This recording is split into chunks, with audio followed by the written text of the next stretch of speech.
Hey, it's Liz from Thrice, and it is Web3 Wednesdays. So last week we talked a little bit about Ethereum moving from proof of work to proof of stake. And I mentioned that it's not all that easy to do, and this is because of something called the impossible triangle. Essentially, this means that there are three core components: speed, security, and decentralization in this triangle. And it's really hard to maximize all three. Decentralization means that there is no central authority or third party that is managing the blockchain. Security means that it's safe from hacks and external manipulations, and it doesn't fall prey to what is called the 51% problem, which basically means 51% of the people that are validating all get together and take the blockchain and move it somewhere else and do something else with it. And speed, can they increase the transactions per second?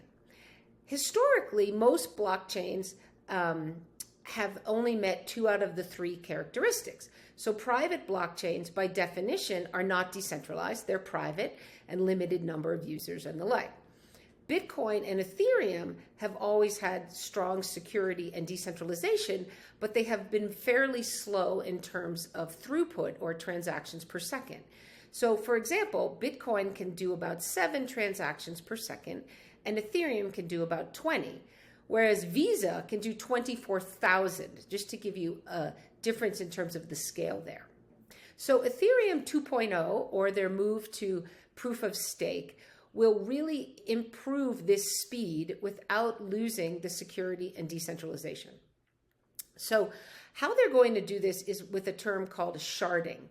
And it's a technical term, but if you think of it in an analogy like a city, it helps to understand. So New York City has 5 boroughs. And if you're looking up somebody's address and you know they live in one of the 5 boroughs, say Manhattan, there's no reason to look through all of Queens and the Bronx and Staten Island and Brooklyn in order to find those people. You can just look in the Manhattan column. So in a way, this is kind of what Ethereum is doing. They're creating all these different shards that are going to run at the same time and allow transactions to happen on all of them. And the validators, or the people who are staking their Ethereum and hoping to win the reward, are randomly assigned to all of these different shards. So if they are chosen to write the block to the blockchain, they will do so on that shard. And then in a regular basis, these shards report back to the underlying main blockchain that approves all of these transactions and hosts all the records.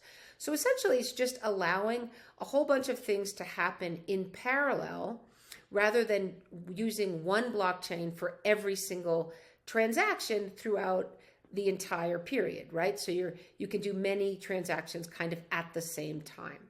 And this will make the blockchain, like I said earlier, 99.95% more energy efficient, which is really incredible. And last week we said, this is like turning a screw rather than powering an entire building. And why everyone is really excited about the reduction in energy use and the speed. So while today Ethereum can process about 20 transactions per second, they're hoping this move to proof of stake will allow them to do 100,000 transactions per second and really let this entire ecosystem grow.